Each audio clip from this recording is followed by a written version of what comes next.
Have you ever felt different? Like you were born with something the world couldn't quite name?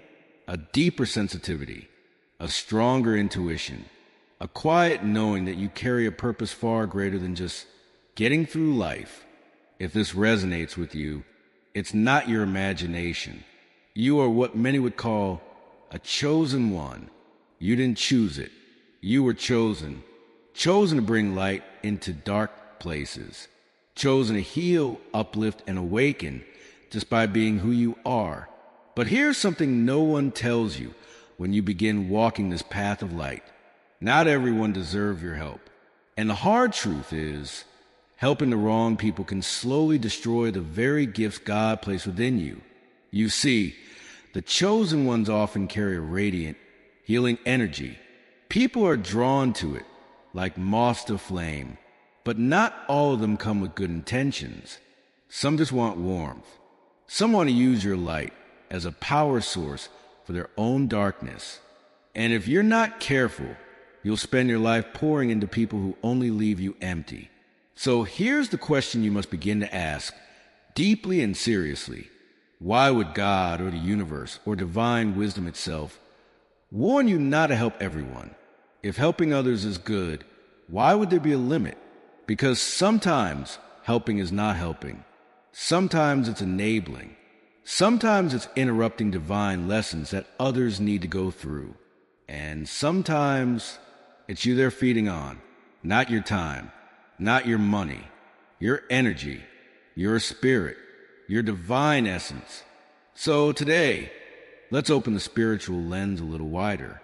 Let's talk about the 8 types of people God said you should never help.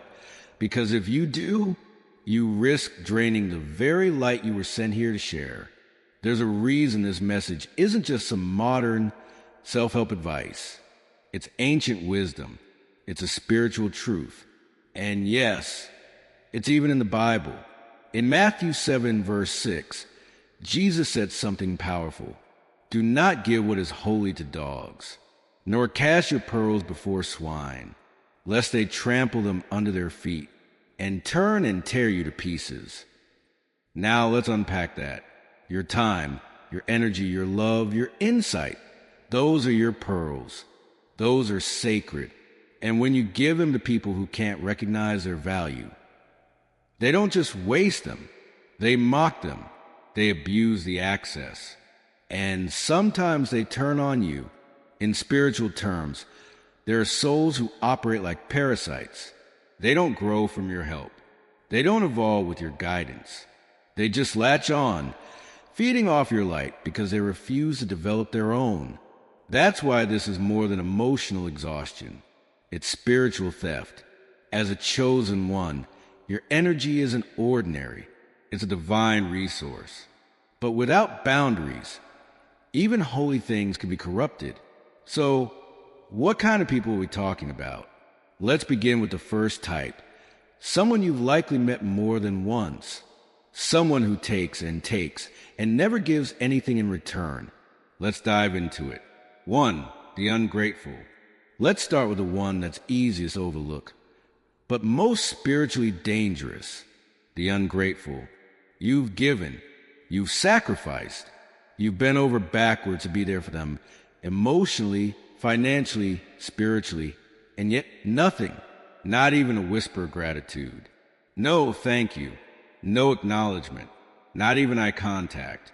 And here's the thing, it's not just rude, it's spiritually corrupt. When someone receives a gift of love or support and feels no gratitude, what they're really saying is, I was entitled to your help.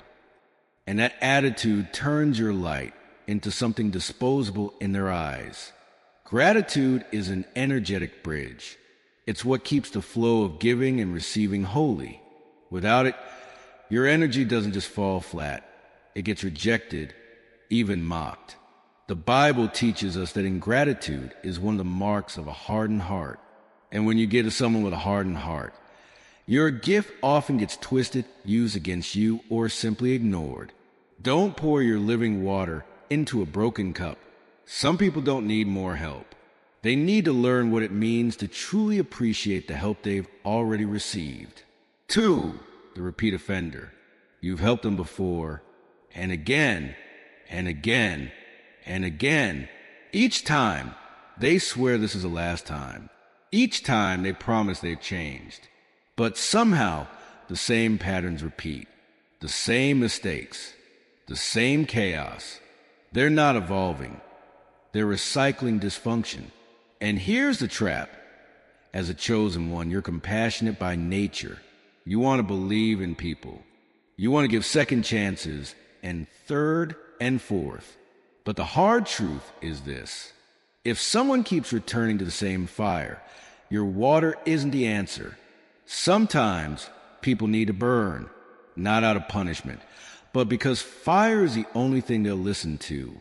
When you constantly rescue someone from the consequences of their choices, you're not helping them grow. You're shielding them from the very lessons God is trying to teach. And worst of all, you become the collateral damage. You're drained, they're unchanged. Don't confuse unconditional love with unconditional interference. God lets people fall for a reason. Sometimes your help is actually a disruption to divine timing. 3, the opportunist only calls when they need something. Let's talk about the opportunist. You haven't heard from them for months. Then suddenly, ping, a message pops up. They need a favor. Again, they don't ask how you're doing. They don't check in when your energy is low. They only appear when they need access to what you carry. And what you carry is sacred. Chosen ones have a frequency. You lift people when you walk into a room. You speak life. You bring clarity. You offer solutions when others feel lost. And opportunists know that. They don't love you. They love the way they feel when you're around. This is energy consumption, not connection. Relationships are meant to be reciprocal. But when someone only shows up when they need something, what they're really saying is, you're not a person to me. You're a resource. God didn't place you here to be used and discarded like a vending machine for broken souls. To summon is holy, and learning when to close the door on one-sided connections is part of your spiritual growth. 4, the secretly jealous. They smile in your face. They nod when you speak. But in the quiet chambers of their heart, they're rooting for your failure. They're not inspired by your success. They're intimidated by it. And no matter how much you help them, they'll never truly support you. Because deep down, they don't believe you deserve what you have. This is a silent killer of energy. Hidden envy. It doesn't announce itself like betrayal or sabotage. It seeps in slowly through fake compliments, passive-aggressive comments, and subtle withdrawal. But spiritually, it's just as harmful. Because when you help someone who secretly resents your light, you're empowering their shadow. You give them wisdom, they weaponize it. You lift them up, they quietly hope you'll fall. The Bible warns us about wolves in sheep's clothing, not just in churches, but in friendships. And jealousy is one of the most corrosive spiritual forces you can invite into your field. Protect your frequency. If someone can't celebrate your light, don't invite them to bask in it. 5, the perpetual victim. This is the person who wears pain like an identity. No matter what happens, they're always the victim. Every failed relationship, every lost job, every broken promise, they were never at fault. It was always someone else's doing. And so they come to you not to grow, but to be rescued.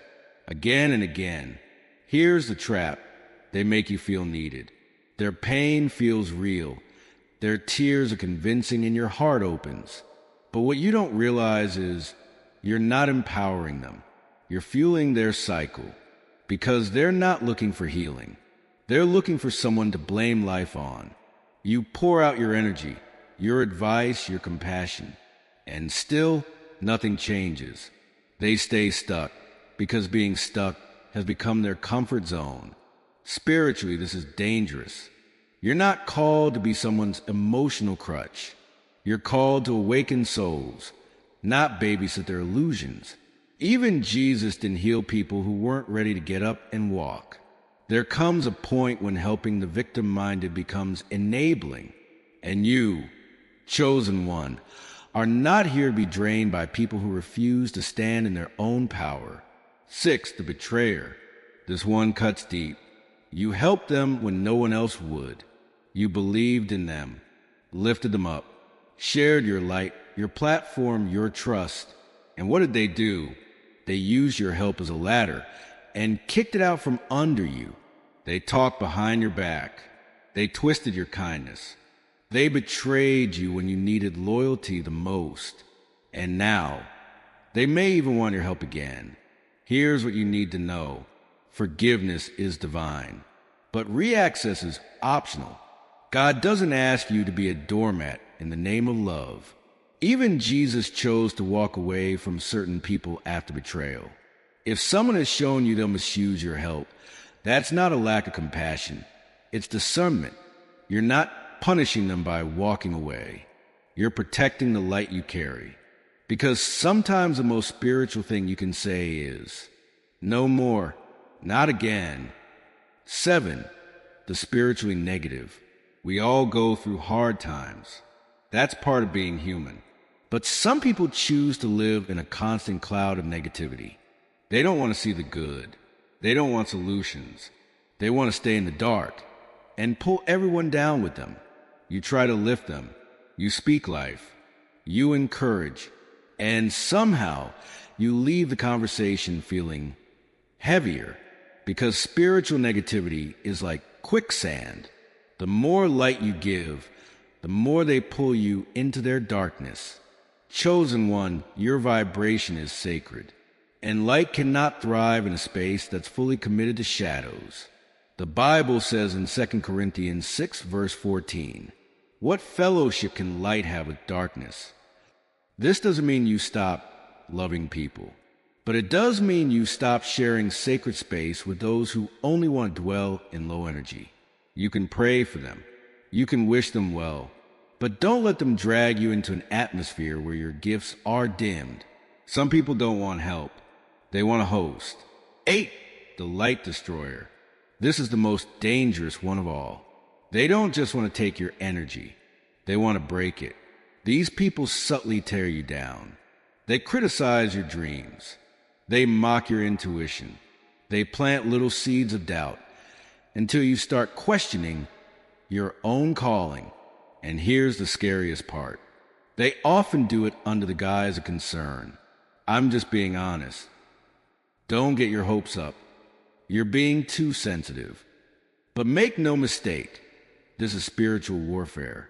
Because their goal is not just to hurt you, it's to make you forget who you are. They want to disconnect you from your source, from your purpose, from your truth. And when you help them, when you keep inviting them back into your space, you're feeding the very spirit that's trying to dim your light. Chosen one, listen closely. Anyone who makes you doubt your calling is not sent by God. You are not here to explain your light. You are here to protect it.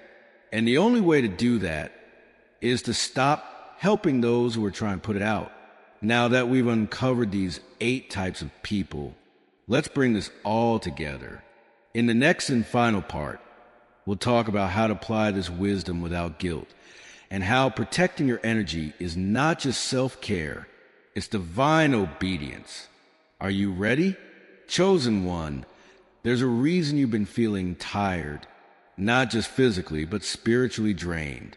You wake up exhausted. You feel heavy.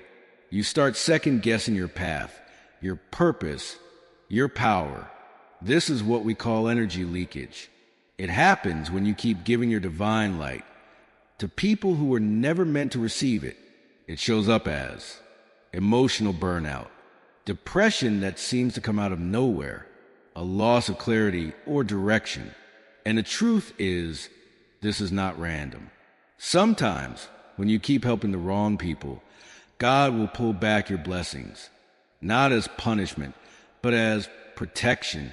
Because God won't let his gifts be misused forever. And if you keep pouring into those who despise, exploit, or reject the light, you will become the one who suffers. Let this be your wake-up call. If someone drains you every time you help them, you're not serving God. You're feeding the force that's trying to destroy you. Spiritual wisdom doesn't mean closing your heart. It means learning how to protect it. Before you help someone, ask yourself these 3 sacred questions. Are they humble and grateful? Or do they expect your help as a right? Do they genuinely want to grow? Or are they addicted to their own pain? Will this drain or damage your light? Or does your help empower both of you?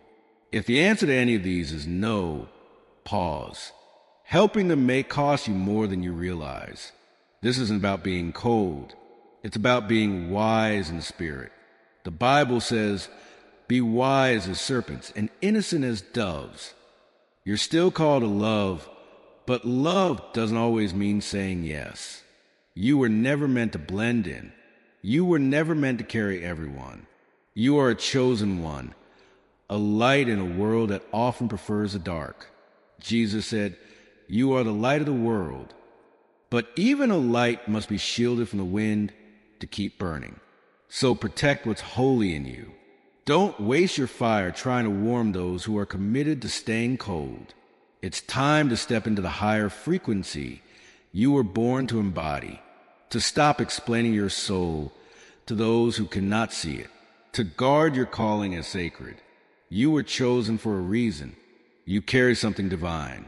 So move wisely, love deeply, and help only when your spirit says yes, not your guilt, not your habit, not your fear, because the world doesn't need another exhausted giver. It needs a fully alive, fully awakened chosen one. And that, dear soul, it is who you are